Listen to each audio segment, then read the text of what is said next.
देश के जाने माने उद्योगपति रतन टाटा का निधन हो गया है। मुंबई के ब्रिच कैंडी अस्पताल में टाटा ने 86 साल की उम्र में आखिरी सांस ली।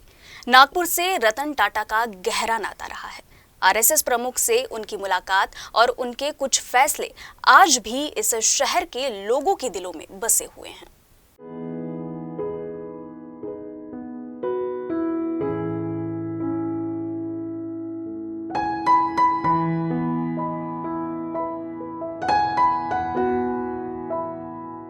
रतन टाटा, जिन्होंने अपनी मेहनत और सादगी से टाटा समूह को नई ऊंचाइयों पर पहुंचाया, अब हमारे बीच नहीं रहे। नागपुर से उनका संबंध भी गहरा था। टाटा पिछले 8 सालों में 2 बार नागपुर पहुंचे। टाटा ने 18 अप्रैल 2016 और 28 दिसंबर 2019 को नागपुर के रेशमबाग स्थित आरएसएस मुख्यालय का दौरा किया और हर बार संघ प्रमुख मोहन भागवत से मुलाकात की। 2019 में उनकी और भागवत की बैठक खास चर्चा में रही थी। रतन टाटा का नागपुर से जुड़ाव सिर्फ आरएसएस तक ही सीमित नहीं था, बल्कि रतन टाटा का नागपुर से एक भावनात्मक जुड़ाव भी था। 1977 में उन्हें टाटा समूह की इम्प्रेस मिल का जिम्मा सौंपा गया। ये मिल तब नुकसान में चल रही थी, लेकिन रतन टाटा ने इसे बचाने की भरपूर कोशिश की।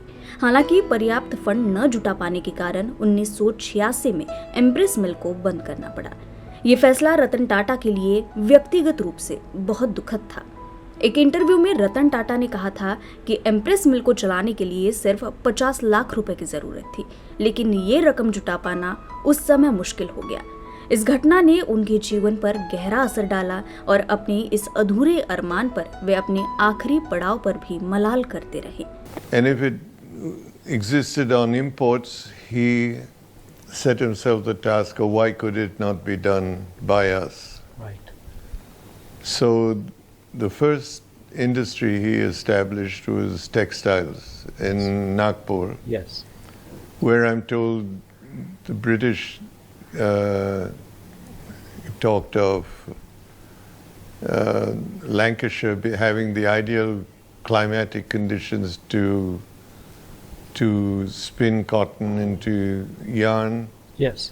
So he picked Nagpur because it had the same moisture content as Lancashire did. Yes. So there was, an element of analysis and an element of purpose in this. He added India's first atomized moisture in the plant. There were spray of water that provided the correct moisture content.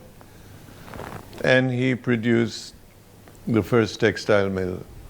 It was also the first company to have public shareholding. हालांकि रतन टाटा ने इस घटना के बाद हार नहीं मानी और टाटा समूह को एक नए मुकाम पर पहुंचाया। नागपुर के इस जुड़ेपन ने रतन टाटा को इस शहर के दिल के करीब बना दिया था। रतन टाटा का निधन उद्योग जगत और उनके प्रशंसकों के लिए एक बड़ा धक्का है। उनके आदर्श, सादगी और नागपुर से जुड़ी उनकी यादें हमेशा उनके चाहने वालों के दिलों में जिंदा रहेगी। Faizal Khan, UCN news, Nagpur.